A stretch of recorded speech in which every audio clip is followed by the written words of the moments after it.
나누기 위해 이 자리에 올라오셔서 어떤 말씀을 해주실지 우리 하나의 박수로 맞이해보도록 하겠습니다. 네, 여러분 환영합니다. 추우시죠?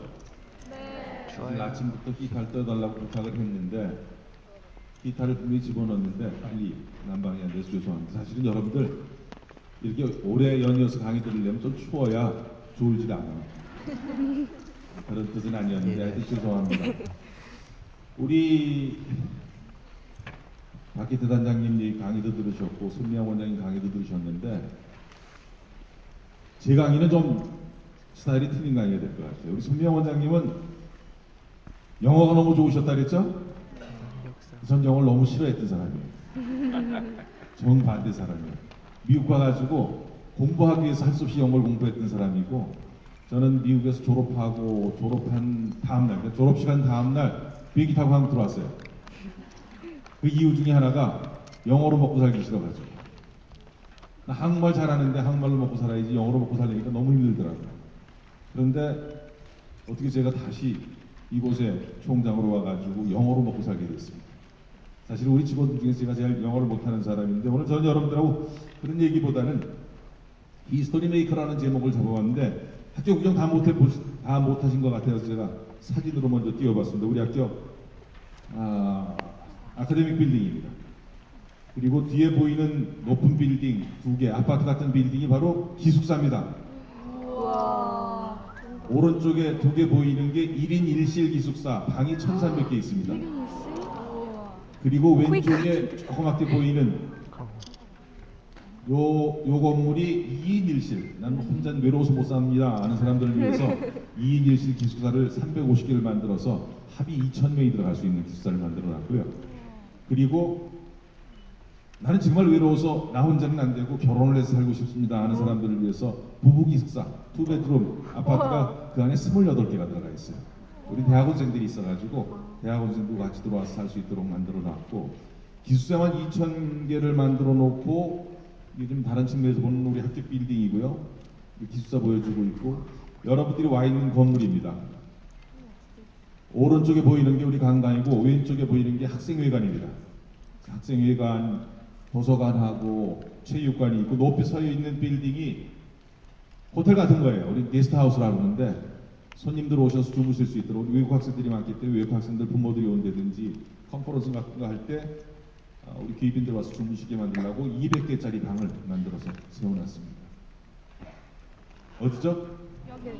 여러분들이 앉아 계시는 강당이고요. 여기 1800석 강당으로 만들어져 있고 앞에 가면 왼쪽에 보이는 게 한 4,000명 들어가는 체육관입니다. 학생회관 건물 안에 들어가 있고 오른쪽에 보이는 게 뭐예요? 수영장까지 있는 학교입니다. 우리 정부가 최초로 미국 대학을 유치하기 위해서 이 건물을 다 지어준 거예요. 한 4,300억을 들여서 이 건물을 완성했어요. 4,300억이면은 2억짜리 아파트를 쳐도 2,000채가 넘는 값을 우리 정부가 지불을 해가지고 최초의 미국 대학을 데려왔는데 그 최초의 미국 대학이 바로 뉴욕 주립대학교고요. 뉴욕 주립대학교는 뉴욕주 내에 64개 대학교가 있습니다. 전 세계에서 가장 큰 대학이고요. 재학생 숫자가 45만 명이 좀 넘습니다. 일반적으로 대학교가 보통 한 2만 명에서 한 3만 명 정도 정원이죠. 전체 학생 수가 그런데 45만 명이니까 굉장히 큰 숫자인데 여러분들 개념이 없으셔. 근데 아직 별로 놀라진 않으시네. 45만 명 얘기를 했고. 그 중에 첫 번째 이 프로그램이 스토니브룩이라는 대학에 학위를 주는 프로그램을 진행하는 학교입니다. 현재는 컴퓨터 사이언스하고 기술경영학과 2학과밖에 없고요. 내년에 기계과가 생기고 또 통계학과 들어올 것이고 그리고 저희들 지금 기대하기는 FIT라고 Fashion Institute of Technology 맨하탄에 있는 그 FIT가 뉴욕 주립대 중에 하나입니다.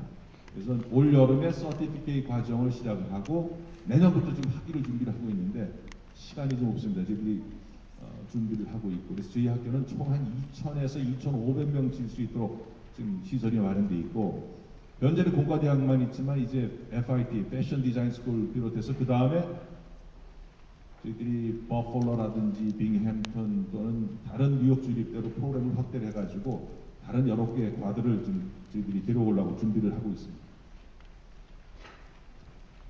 제가 좋아하는 롤 모델 두 분입니다. 제 방에 가면은 제가 앉는 자리 바로 맞은편에 붙어 있는 두 분인데 한 분은 도산한 정원 선생님이시고요. 하나는 누구예요? 오른쪽 사진은? 대단하네요. 우리 슈바이처 박사님. 역시 방크 회원들의 수준이 높습니다. 두 분이 갖고 있는 공통점이 있어요. 두 분이 갖고 있는 공통점, 첫 번째 공통점은 두 분 다 철저한 자기의 사상, 철학이 있었어요. 무엇을 할 것인지, 왜 그걸 해야 될 건지에 대한 답이 있었던 분들이, 그런 생각, 사상이 있었던 분들이고, 두 번째는 저분들은 행동하는 사상가였습니다. 몸소 실천을 했어요. 대한민국 독립을 위해서 독립운동을 하시고, 우리 국민들을 깨우치기 위해서 교육을 하시고, 슈바이처 박사는 아프리카에 가서 본인 원래 의사가 아니었는데 의대 공부를 다시 하셔가지고 아프리카에서 선교를 하시면서 삶을 살았던 두 분인데 저한테 롤모델입니다. 그 두 가지를 여러분들이 저는 같이 나눴으면 좋겠다. 오늘 강의 중에 그런 내용들이 여러분들하고 같이 나눌 예정입니다. 제가 간단하게 한국 이야기, 여러분들이 살고 있는 나라 얘기를 드리기 위해서 삼성 이야기를 좀 다뤄봤습니다. 그 이전에 지금 나와 있던 게 현대기아 자동차하고 삼성 이야기인데 삼성이 작년도입니다. 작년도 2분기니까 4월, 5월, 6월이죠. 석 달 동안에 6조 7,200원을 벌어들였고 영업이익입니다. 그리고 3조 7,200억을 현대기아 자동차가 팔았습니다. 라는 제가 데이터를 보여드렸는데 그 당시 기록이었습니다. 석 달 동안에 영업이익이 6조가 넘었다. 개념이 잘 안 올 텐데 6조가 어느 정도냐면은 대한민국에 있는 웬만한 은행을 하나 사고 파는데 들어가는 비용이 한 5조 정도입니다. 그러면 석 달 동안 남긴 영업이익이 6조라는 소리는 1년 팔면은 작년 통계를 제가 확인해 봤더니 작년에 삼성전자가 200조 조금 넘어 매출을 하고요. 1년 동안 벌어들인 영업이익이 29조였습니다. 29조면은 은행을 한 6개 정도 살 수 있는, 대한민국에 있는 웬만한 은행은 다 사버릴 수 있는 돈을 1년 동안 벌어들인 거예요. 여러분들은 잘 모르시겠지만 사실은요 90년대 초반까지만 해도, 아니 90년대 중반까지도 그랬던 것 같아요. 우리 삼성은 영원히 소니나 파나소닉 쫓아가지 못할 줄 알았어요. 근데 그 삼성이 지금은 소니, 파나소닉, 도시바, 샤프 이거 다 합친 기업보다 큰 기업이 되고 있습니다. 드디어 작년 12월 달 기준으로 1년 동안에 전 세계 휴대폰 판매량 1위 회사로 삼성이 탈바꿈을 했습니다. 재작년까지 2등을 하다가 작년에 드디어 노키아를 제끼고 세계 마켓시어 22%. 이건 일반 폰도 1등을 했고요. 스마트폰도 1등을 했고. 삼성이 세계적인 최고의 기업으로 거듭났는데, 그런데 우리 현실이 이랬었습니다. 이렇게 못 살았어요. 전쟁 끝났을 때 우리한테는 남은 게 아무것도 없었습니다. 우리 기술자도 없었고 돈도 없었고 산업도 없었고 이렇던 대한민국이 60년대 새로운 일들을 시작하기 시작합니다. 소위 1962년, 지금부터 정확히 51년 전 얘기죠. 1960년 1월 13일 날 경제개발 5개년 계획이라는 것을 시작을 합니다.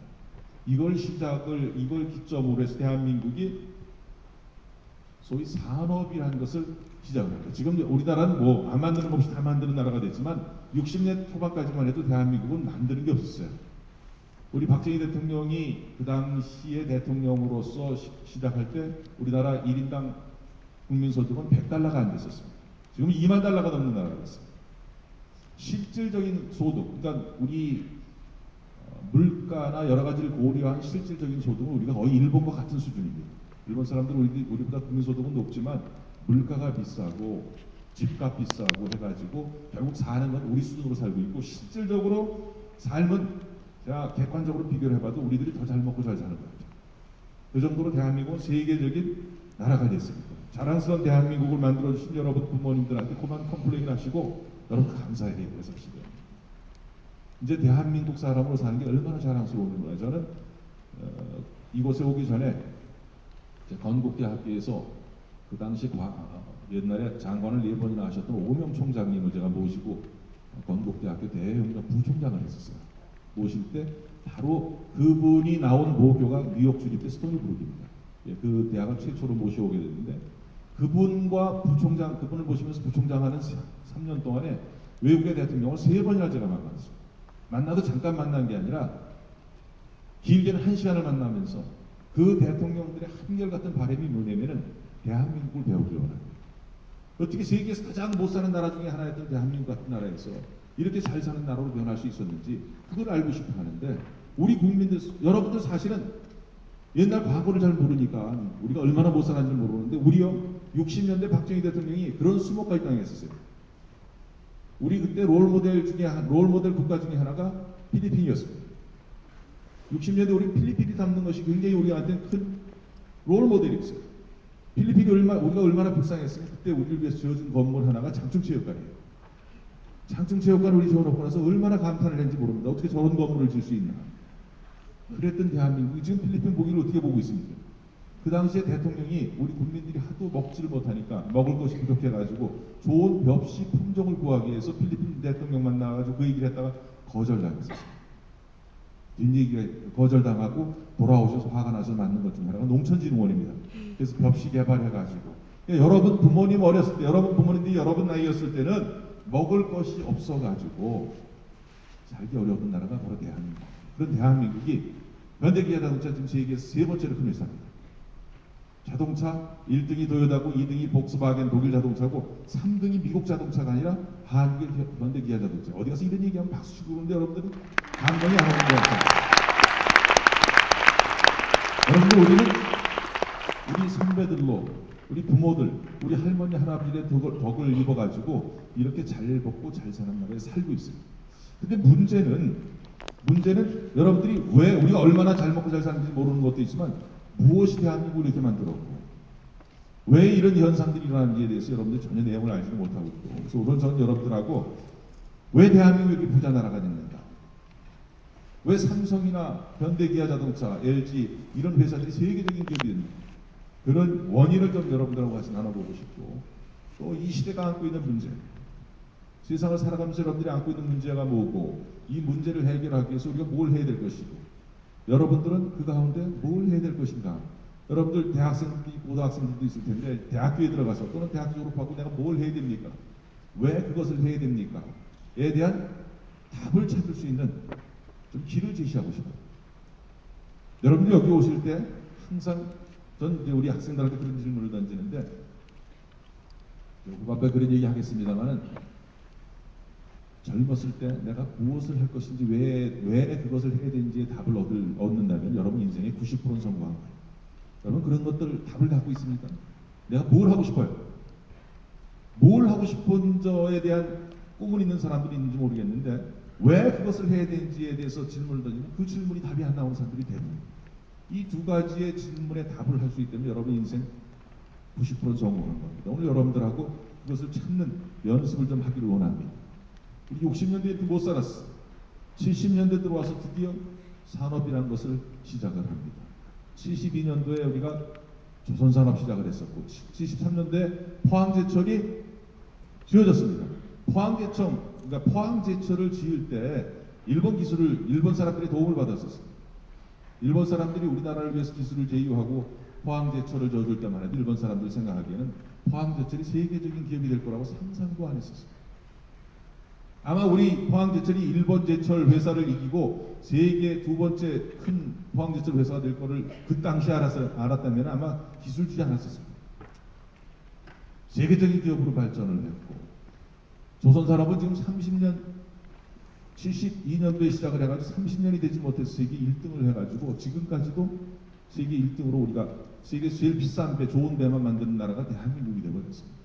이런 산업들의 밑받침이 전부 70년대 그리고 80년대 이루어집니다. 그러니까 60년대까지는 산업국가였기보다는 우리나라는 농업국가였습니다. 산업국가로 탈바꿈을 하고, 특히 70년대 후반 80년대 초에 되면서 우리가 중화학산업에서 첨단산업까지 손을 대게 됩니다.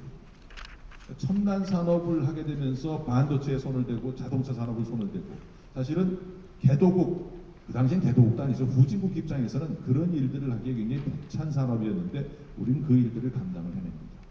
20년 만에 일본보다도 50년 이상 늦게 산업사회를 시작을 해가지고 우리 산업사회를 멋있게 그친 겁니다. 지금 대한민국은요, 전 세계에서 가장 산업이 잘 발달된 나라의 대표적인 나라입니다. 특히 제조업에 관련된 부분에서는 대한민국이 일본에 전혀 뒤질 것 없이 훌륭한 질을 유지하고 있습니다.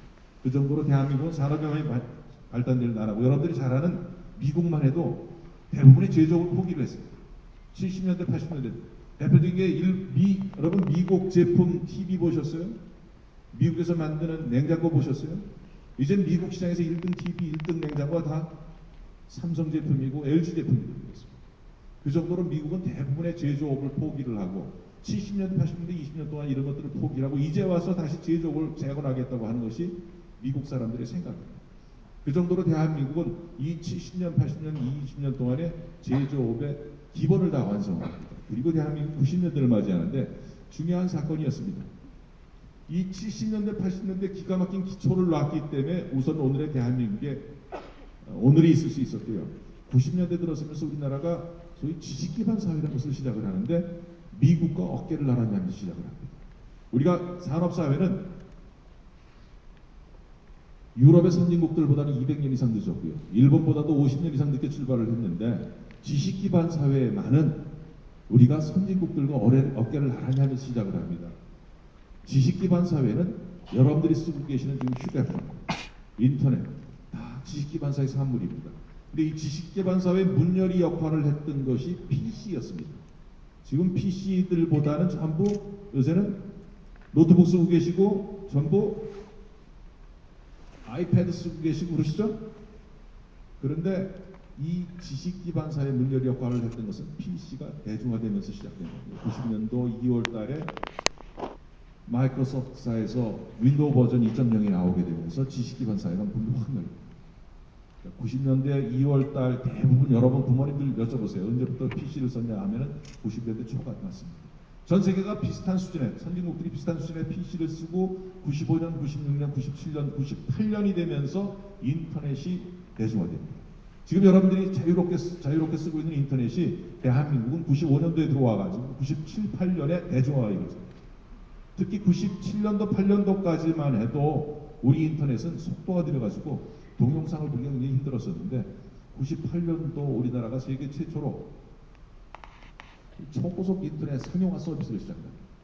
이렇게 되면서 대한민국은 세계 인터넷의 종주국이 될 정도로 인터넷에 관련한 우리나라가 그 이후 지금까지 세계 최고가 되어 있습니다. 여러분들 한번 외국에 나가보세요. 저는 뭐 수도 없이 외국을 다니고 있습니다만 제일 답답한 나라가 유럽이고 미국입니다.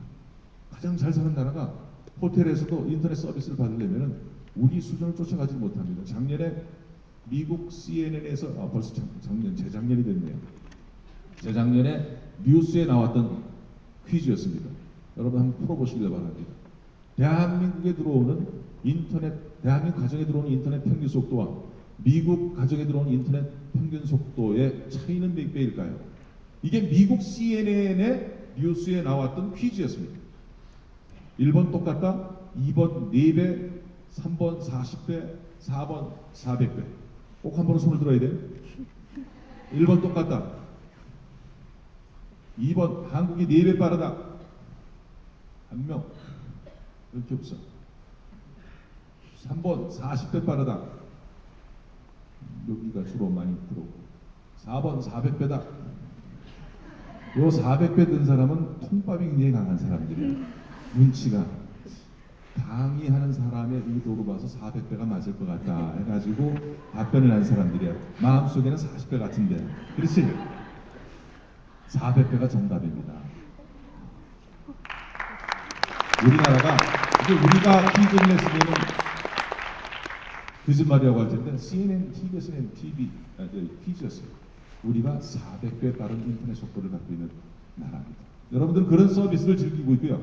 이때 이후에 소위 역전의 삼성과 소니의 역전의 발판이 이루어지기 시작합니다. 이번 초고속 인터넷 서비스라는 것은요 굉장히 중요한 의미를 갖고 있습니다. 그 이전까지 여러분들은 어려가지고 그때까지 휴대폰을 안 썼으니까 모를 텐데 어머니한테 물어보세요. 90년대 어떤 휴대폰 썼는가?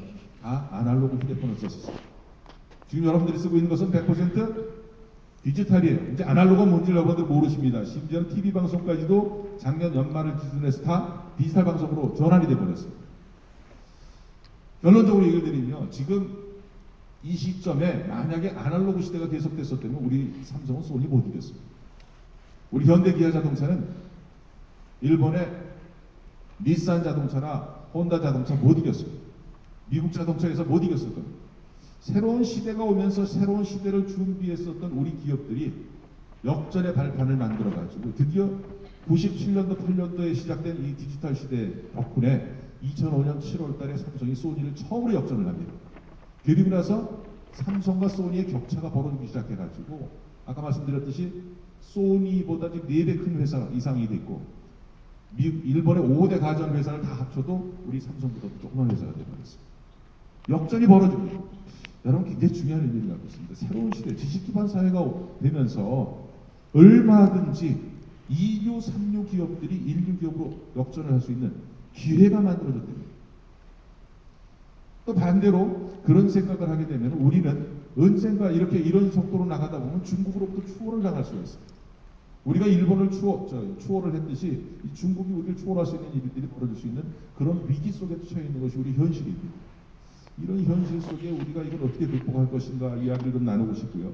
그러니까 디지털 시대가 왔었다는 것이 우리 박정희 대통령 때 산업시대의 프레임을 놓은 것만큼 중요한 역할을 했다. 소위 역전의 발판을 만들어가지고 우리가 2000년대를 맞이하고 지난 2000년대는요. 이 디지털 기술들이 융복합이 일어납니다. 여러분 휴대폰 속에 카메라가 들어가고 지금은 카메라 없는 휴대폰 쓰는 사람들이 어디 있어요? 그 당시엔 카메라 있는 휴대폰을 쓰는 사람들이 참 드물었었습니다. 90년대만 해도. 제가 미국에 갔었을 때 MIT 공대 학장이 저한테 자랑하더라고요. 여러분 그당 90년대 말에 제가 9년도에 방문했었는데 90년, 95년, 6년, 7년도에 갔었을 때 미국 사람들은 휴대폰을 썼는데요. 휴대폰을 들고 아령을 할 정도였습니다. 하도 커가지고 무겁고 기술이 없이 그때 벌써 우리는 조그만 휴대폰 만들었었어요. 그때 미국 사람들이 제가 농담삼아 왜 너희는 이런 작은 휴대폰 안 쓰니 그러면은 야 우리 손가락이 커가지고 뭐 어디 찍겠냐 농담을 그랬었거든요. 근데 제가 99년도에 MIT 갔더니 MIT 공대 학장이 삼성 거 들고 있더라고요. 조그만 거. 갑자기 2년 만에 그 사람도 손가락이 줄어들었어요. 기술이 없었어요. 기술이 없어서 그런 휴대폰을 못 만들어요. 우리가 그때부터 그런 기술들을 세계에서 리드를 하기 시작합니다. 2000년대 저희들이 카메라 기능을 지금 카메라를 휴대폰 속에 제일 먼저 집어넣은 민족이 대한민국인 걸 아십니까? MP3를 집어넣고 TV를 보게 되고 우리가 최초 서비스를 합니다. 그러니까 소위 휴대폰을 관련된 서비스가 대한민국 최초다 그러면 그 다음부터 그 대한민국 최초이고 세계 최초가 됐습니다. 최고의 서비스를 여러분들은 지금 맛보고 계신 거고요. 그런 나라에 살고 있고 이런 거 가지고 외국 나가면 여러분 답답해서 못 삽니다. 이렇게 2000년대에 많은 디지털 기술 융복합이 일어나면서 우리가 드디어 역전을 시작합니다. 그리고 2010년대를 맞이했는데 여러분 살아가는 시대인데 이 시대에 대해서 여러분 새로운 단어가 등장을 합니다. 스마트라는 단어가 등장합니다. 모든 거 스마트폰이라고 그러고 스마트패드라고 그러지 않습니까? 이 스마트가 키워드가 되는 사회를 여러분들이 살고 계시는데 여러분이 이 사회를 좀 이해했으면 좋겠어요. 여러분들이 살아가야 될 사회예요. 사실은 2007년도에 스마트폰 우리 스티브 잡스가 아이폰을 만들어내면서 스마트 시대는 시작됐습니다. 여러분들이 스마트폰을 처음 맞닥뜨린 것은 2000년대입니다. 대한민국은 그 2010년도입니다. 2007년도에 스마트 아이폰이 처음 나왔지만 3년을 대한민국 정부가 막았었어요. 못 들어오게. 왜 그런지 아직도 제가 잘 모르겠습니다만 아마 그것이 3년 이상 막았으면 큰일 날 뻔했는데 3년을 막다가 2010년대에 개방을 해서 지금 여러분들이 스마트폰을 쓰기 시작한 지 불과 이제 아직 3년이 되지 못한 겁니다. 그런데 그 몇 년 사이에 다시 우리가 역전을 해가지고 스마트폰 시장을 삼성전자가 세계에서 1등을 합니다. 짧은 시간에 우리가 역전을 지금 다시 해서 앞서 나가고 있는데 스마트가 갖고 있는 뜻이 있습니다. 디지털 시대와 다르게 스마트는 광범위한 의미가 있는데 여러분 스마트해서 되는 건 뭐냐면은 사람만 스마트한 게 아니라 여러분 휴대폰 하나 가지고 2, 3초 안에 여러분이 필요한 자료들 다 꺼내볼 수 있습니다. 그걸 여러분이 24시간 데리고 살고 있습니다. 그렇죠? 여러분들은 세상에도 없는 기가 막힌 컴퓨터를 데리고 살고 있는 겁니다. 여러분 자체가 지금 슈퍼맨이 돼버린 거예요. 근데 학교 교육은요 아직도 연도회 가지고 시험 봐야 되고요. 뭐 외서 시험 봐야 되고 학교 교육은 아직도 산업사회 수준에 가 있습니다.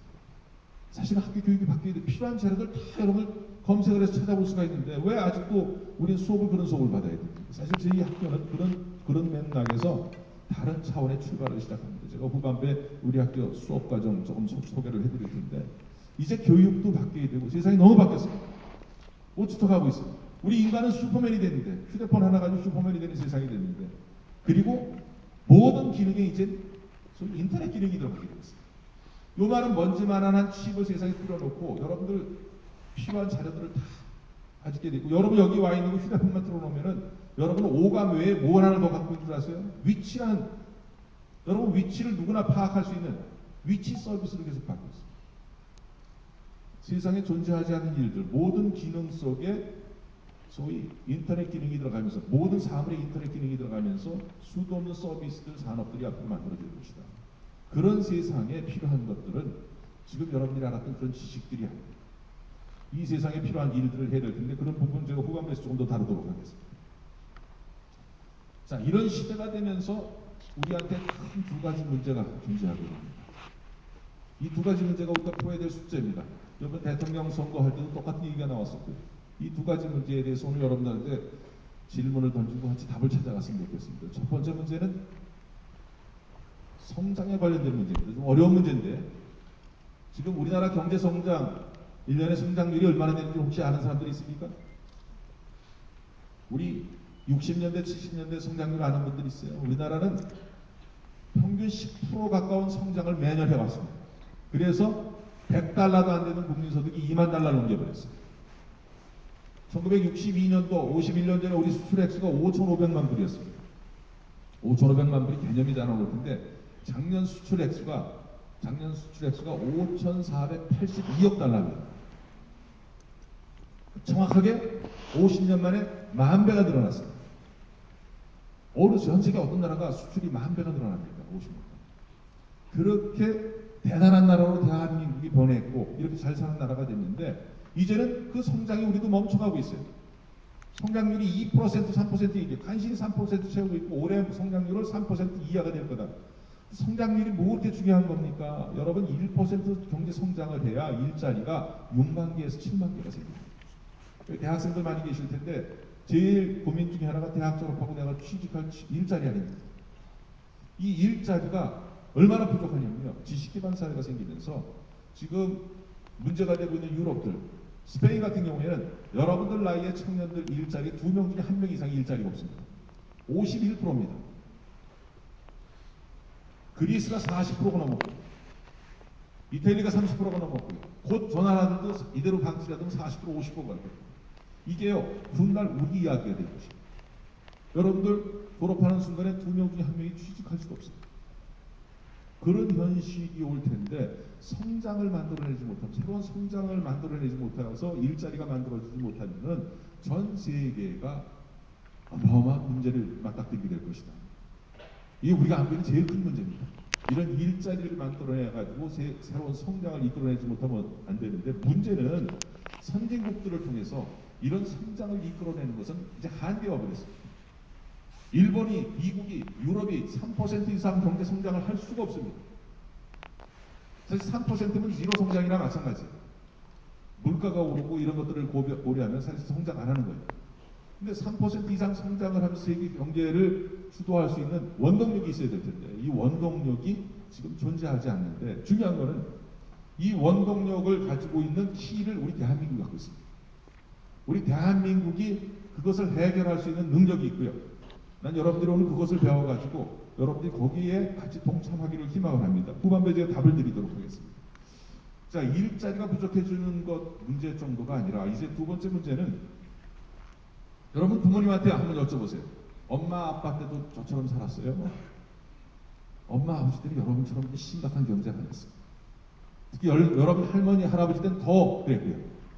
제가 살았을 때만 해도 사람들이 저를 오해를 해. 학교 총장을 하고 있으니까 굉장히 나이 들은 걸로 생각하는데, 여러분 부모님하고 비슷할 것 같아요. 우리 엄마, 우리 아빠보다 더 나이 들었다고 생각하는 사람 손들어. 앞에 있는 총장이 더 나이 들은 것 같습니다. 우리 아빠가 더 나이 많다 하는 사람 없어? 많은 사람들이 제가요, 이 머리가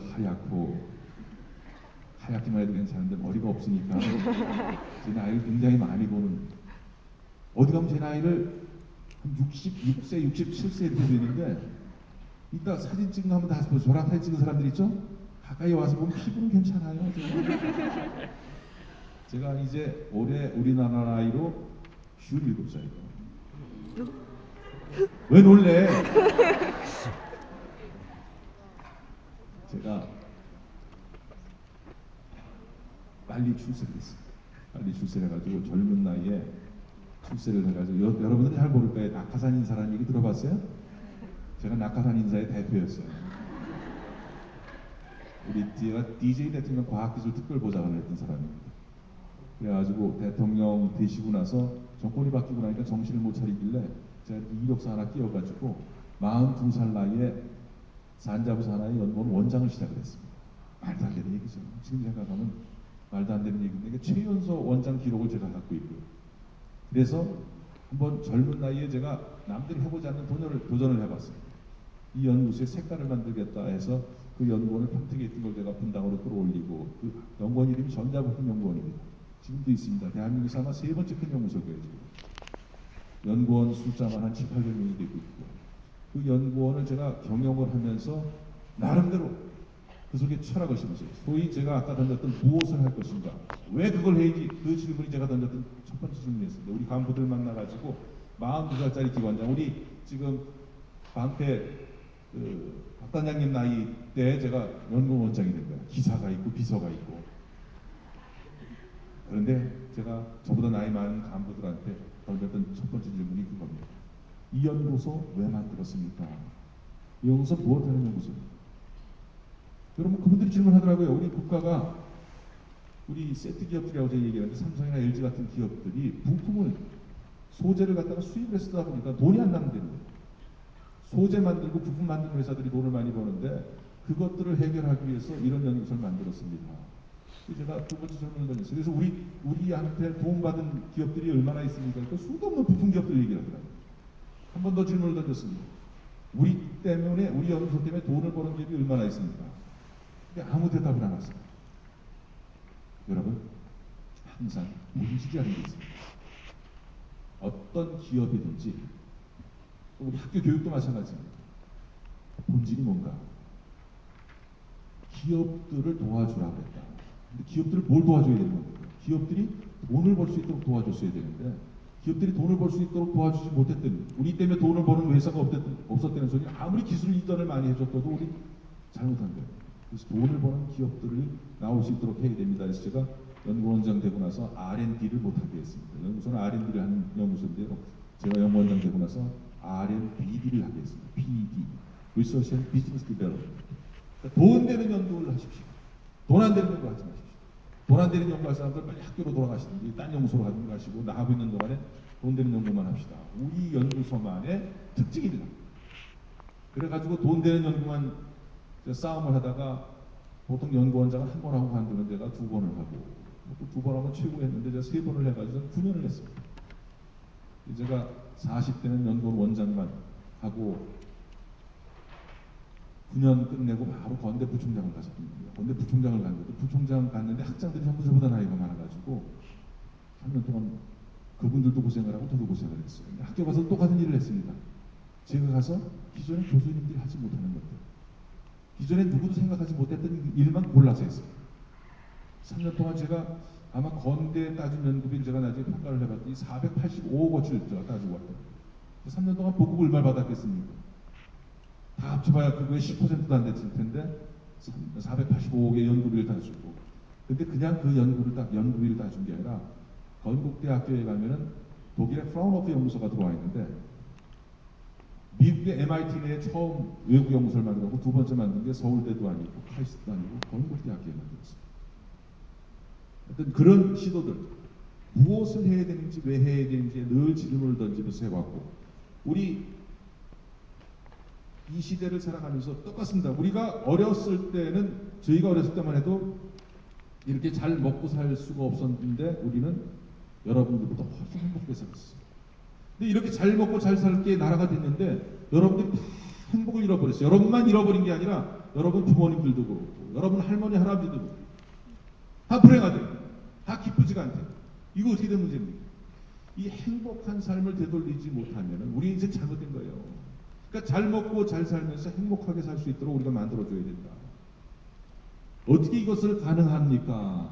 첫 번째 제가 일자리 창출에 대해서 성장을 만들어낼 수 있는 방법에 대해서 여러분들하고 나누고 싶은데 첫 번째 얘기는 좀 어려운 얘기니까 짧게 하고 지나가기로 하고 누구도 해보지 못한 산업을 해야 됩니다. 대한민국은 이제요 남의 나라 카피하고 벤치마킹하는 시대 끝났습니다. 우리 스스로가 누구도 해보지 못한 산업들을 벌려야 되는데 제가 세 가지를 적어본 거예요. 포스트 무버라고 했는데 여태까지 삼성이나 예전에 남을 쫓아가는 일만 했었는데 이제 쫓아가는 일이 아니라 남들이 만들어보지 못했던 새로운 것들을 만들어야 되는데 그 첫 번째가 물리적인 조합입니다 했는데 뭐냐면 단기적으로 할 수 있는 건데 예를 들자면 이런 거예요. 예를 들자면은 자동차 산업하고 IT 산업하고 합쳐가지고 자동차를 IT화시키고 지금 그런 일들이 벌어지고 있지 않습니까? 이게 물리적인 조합을 하나서 만드는 건 당장이라도 가능합니다. 제가 얼마 전에 우리 학교에 박근혜 대통령 당선자의 그 친구 되시는 과학기 특보가 왔길래 이 제안서를 만들어 드리면서 그런 얘기를 했었어요. 예를 들자면은 배를 1000대만 묶어버립시다. 지금 조선 산업이 어려워요. 1등을 하고 있지만 올해 세계 경기가 안 좋아가지고 조선 산업, 철강 산업 다 어렵습니다. 이런 산업들을 한꺼번에 살리기 위해서 배를 1000대만 묶어가지고 그 위에다가 여러분 1000대 묶어놓으면 그게 뭐냐면 섬이 돼버리는 거예요. 플로팅 아일랜드. 섬을 만들어가지고 그 위에 비행장도 만들고 지금 뭐 부산에 비행장 만드는데 따로 만들지 말고 거기다 만들고 그 안에다 항구시설 만들고 해가지고 그렇게 되면 그것들을 앞으로 우리가 수출하게 될 겁니다. 우리 조선산업도 살아나고 그럼 철강산업도 생겨나고 관련된 수도 없는 산업들이 살아날 것이죠. 이게 물리적인 조합이에요. 근데 화학적인 결합이라는 건 변형이 일어나는 거예요. 좀 시간이 걸리겠지만 그 다음에 궁극적으로 우리나라가 장기적으로는 플랫폼 창조를 한다 했는데 새로운 것들, 이 세상에 아주 존재하지 않는 것들을 만들어내야 된다. 그래서 창의력이 필요한 겁니다. 창의력 교육들을 해야 되는 것이고요. 오늘 두 번째가 여러분들하고 하고 싶은 주요 이야기입니다. 한국산업 성공 50년사의 산업화를 해야 된다. 여러분 이 얘기 잘 들어주세요. 여러분들 중에 많은 발론티어들, 여러분들 중에 이것을 할 수 있는 많은 사람들, 동료들 찾고 싶습니다. 여러분 제가 그 얘기 드렸어요. 전 세계 가장 큰 문제 중에 하나가 일자리를 만들어야 되고 일자리를 만들기 위해서 성장을 시켜야 될 텐데 경제 성장을 시켜야 되는데 성장시킬 수 있는 방법이 없습니다. 그런데 우리 대한민국은요 50년 전에 되돌아보세요. 얼마나 못 살았어요? 그렇게 못 살던 나라 비누 하나 만들지 못하고 여러분 샴푸 하나 만들지 못해가지고 다 수입해가지고 쓰고 사실 비누를 저희 어릴 때 빨래 비누, 세수 비누가 어디 따로 있었습니까? 그냥 비누 같은 게 있으면 쓰는 거지. 얼굴 닦는 거나 옷 하는 거나 비슷했었고 그런 기술들이 필요한 나라들이 있겠습니까? 없겠습니까? 우리는 지나간 기술들이지만 우리가 50년 동안의 경제 발전시켰던 노하우들을 잘 정리를 해가지고 그것들을 개도국에 다 진출시키는 거예요. 우리가 해서 우린 경험을 했단 말이에요. 그 경험을 그들한테 나눠주면서 거기에 새로운 산업이 일어나게 하고 방글라데시는 방글라데시, 페루는 페루에 맞게, 우즈베키스탄은 우즈베키스탄에 맞게 그들에 맞는 산업들을 우리가 준비를 해서 그 나라 산업이 발전시킬 수 있도록 도와주는 거예요. 도와주게 되면서 거기에 뭐가 생기냐면요. 새로운 공장이 일어날 것이고 그곳에 새로운 일자리가 만들어질 것이고 그곳에 가서 해야 될 사람, 일해야 될 사람들이 그 사람들도 있지만 여러분들이 나가야 돼요. 여러분들이 그 나라에 나가서 그런 산업 전사들이 돼가지고 거기에 새로운 산업을 부흥시키는 우리가 그동안에 50년 동안 했었던 여러분 부모님들이 했었던 것들을 배워가지고 거기 가서 적용해서 살아가야 돼요. 수도 없는 일자리들이 일어날 것이고 그런 나라들이 마치 우리가 50년 동안 그랬듯이 지금 중국이 10% 이상의 경제 성장을 하듯이 그런 많은 나라들이 경제 성장이 5% 10% 성장만 일어나기 시작하면 세계 경제가 다시 돌아가기 시작합니다. 이런 일을 할 수 있는 노하우를 갖고 있는 건 우리밖에 없습니다.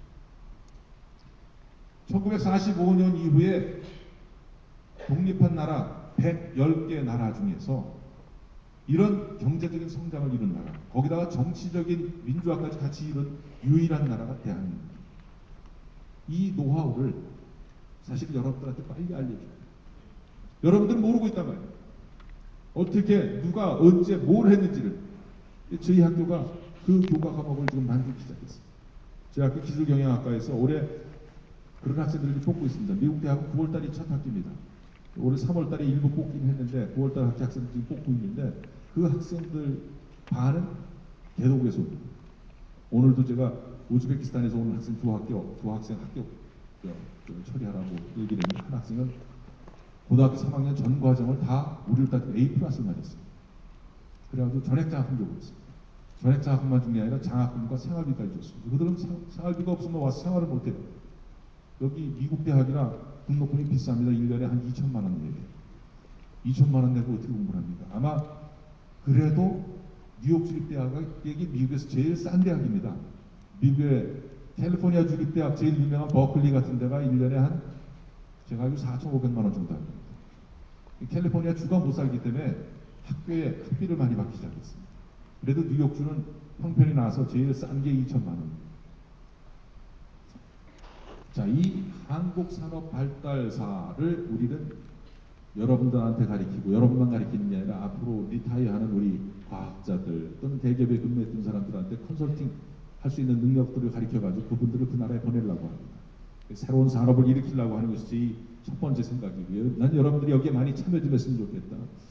두 번째, 행복한 삶을 살기 위해서 여러분 성공이란 단어에 대한 정의를 한번 다시 했으면 좋겠다. 뭐가 성공한 삶입니까? 많은 사람들이 성공을 쫓아가고 있어요. 뭐가 성공한 겁니까? 저처럼 젊은 나이에 낙하산이 됐던 뭐가 됐던 원장 되고 기사 되고 잘 살면 성공한 겁니까? 총장으로 된 사람은 성공한 거고 돈 많이 번 사람은 성공한 거고. 그런 기준으로 따지면 제일 성공했어야 될 우리 대통령이 왜 자살을 했었죠? 사실은요, 성공이란 기준을 여러분들이 다시 생각해요. 오늘 몇 번 그 얘기가 나왔습니다. 전 성공이란 기준을 그렇게 얘기합니다. 성공이란 것은요, 내가 하늘나라 갈 때, 어차피 여러분들도 지금은 그런 생각 안 하겠지만, 여러분들도 때가 되면 하늘나라 가게 돼 있어요. 누구나 피할 수 없이 한 번은 하늘나라 가야 되는데, 하늘나라 갈 때, 여러분들 주변에서 여러분을 어떻게 평가해 주는지, 내가 인생을 살면서 얼마나 나만을 위해 살아왔는자 아닌가. 누구를 위해서 여러분들 얼마나 많은 사람들이 유익을 끼치는 삶을 살았는가 아닌가로 자신의 성공의 척도가 결정된다고 저는 생각합니다. 많은 사람들을 위해서 한 삶, 남들을 위해 쓰임받는 삶이 진짜 성공한 삶이지. 비록 그 사람은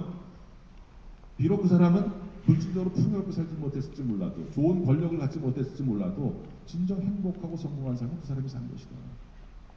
남을 위해서 쓰임받을 수 있는 그런 삶을 살아야 되는데 우리 대한민국은요, 기본적으로 남에게 쓰임받을 수 있는 기본을 갖고 있단 말이에요. 이렇게 잘 사는 노하우를 갖고 있기 때문에 이 노하우를 나누게 되면은 그 자체가 여러분들은 선교사적인 삶을 살 수 있는 거예요. 그들을 잘 살게 해주고 여러분들은 거기서 일자리가 생기는 것이고. 난 여러분들한테 부탁드리고 싶습니다. 방글라데시 말 누가 좀 배우고, 누가 아랍 말 좀 배우고, 누구는 아프리카의 케냐 말 좀 배우고, 그게 다 싫으면 영어 좀 잘 하시고, 하여튼 한 나라 정도 언어를 배워가지고 그 나라의 좀 전문가가 됐어요. 그리고 대한민국에서 일하는 데는 일자리 얻는 데는 생각 좀 버리고 나가서 그런 나라에서 그들을 위해서 같이 생활하면서 그들을 도와주면서 그것이 내 일자리가 됐으면 좋겠어요. 그리고 하나 더 꿈이 있다면요. 이 중에 저희 학교는 스쿨 포 스쿨이라는 얘기를 합니다. 우리 손 원장님이 만들어낸 아주 기가 막힌 얘기인데 이 학교를 하나 여기 우리 대한민국 4,300억이나 돈을 들여서 이 학교를 만들었는데 여기서 만들어서 이곳 졸업한 학생들을 통해서 새로운 학교를 만들려고 합니다. 그 나라에 가서 이런 학교를 만들어가지고 재생산하는 그런 인재들을 만들어내고 그 나라에 쓰임받을 수 있는 인재들을 만들어내고 여러분 그런 학교를 만드는 꿈을 꾸시고 오늘 500명 왔다는 얘기를 들었는데 난 500명 학교가 만들어졌으면 좋겠어요. 여러분들이 그 500명 학교를 만드는데 쓰임받는 일꾼들이 되기를 간절히 좀 부탁드리고 싶습니다. 꿈을 꾸세요. 여러분 꿈을 전 똑똑해서 그런 건 분명히 아닙니다. 저는 사실은 제가 미국에서 일찍 돌아왔다는 얘기를 했는데 일찍 돌아온 첫 번째 이유가 뭐냐면은 실력이 없어서 일찍 돌아왔어요. 솔직한 말이에요.